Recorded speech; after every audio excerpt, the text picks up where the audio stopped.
Hello friends, you all are amazing and welcome back to our channel. આજના આપના વિડીયોનો topic છે પુસ્તકોની મૈત્રી. આજના વિડીયોમાં આપણે પુસ્તકોની મૈત્રી વિષય ઉપર સરસ મજાનો નિબંધ જોવા જઈ રહ્યા છીએ. તો ચાલો શરૂ કરીએ. પુસ્તકો મન માટે સાબુનું કાર્ય કરે છે.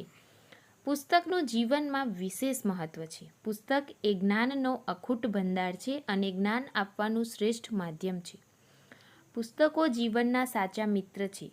જ્યારે દુનિયાના બધા લોકો તમારાથી દૂર થઈ જાય છે ત્યારે પણ પુસ્તકો તમારી સાથે રહે છે.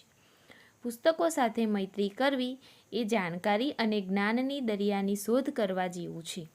તે તમને નવો દૃષ્ટિકોણ આપે છે, તમારો વિચારોમાં વિસ્તાર કરે છે અને તમારો અંદાજ વધારવા માટે પ્રેરણા આપે છે. તે તમારા એકલપણાને દૂર કરી શકે છે અને તમારા સમયનું યોગ્ય વિતરણ કરી શકે છે. પુસ્તકોના સથવારા જેવો કોઈ સાથી નથી. There is no companion like the company of books. દરેક વિષય પર પુસ્તકો મળી શકે છે જે કોઈપણ વ્યક્તિની સમજણ અને સમજણ વધારવામાં મદદરૂપ થાય છે. ધર્મ, વિજ્ઞાન, ઇતિહાસ, સાહિત્ય, કલ્પના અને વધુ અનેક વિષયો પર પુસ્તકો લખવામાં આવ્યા છે જે વ્યક્તિને આધ્યાત્મિક અને વૈજ્ઞાનિક સમજણ પૂરી પાડે છે. સાચા મિત્રોની જેમ પુસ્તકો ક્યારેય તમારો સાથ નથી છોડતા. પુસ્તકોને વાંચવાથી જ્ઞાન મળે છે અને સમજણનો વિકાસ થાય છે.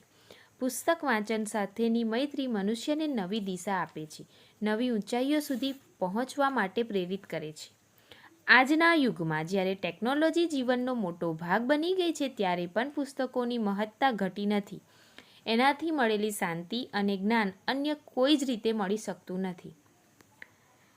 અત્યાર સુધી આપણે જેટલું જ્ઞાન હાંસલ કર્યું તે બધું જ પુસ્તકોથી પ્રાપ્ત થયું છે. તેથી પુસ્તકો સાથેની મૈત્રી કરવાનો ફાયદો અનમોલ છે.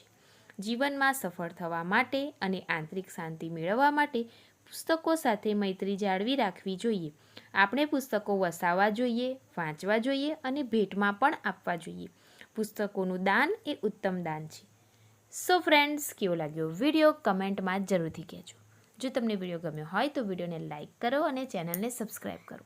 ફરીથી મળીશું એક નવા વિડીયોમાં. ત્યાં સુધી keep watching, keep sharing, keep learning. Thank you.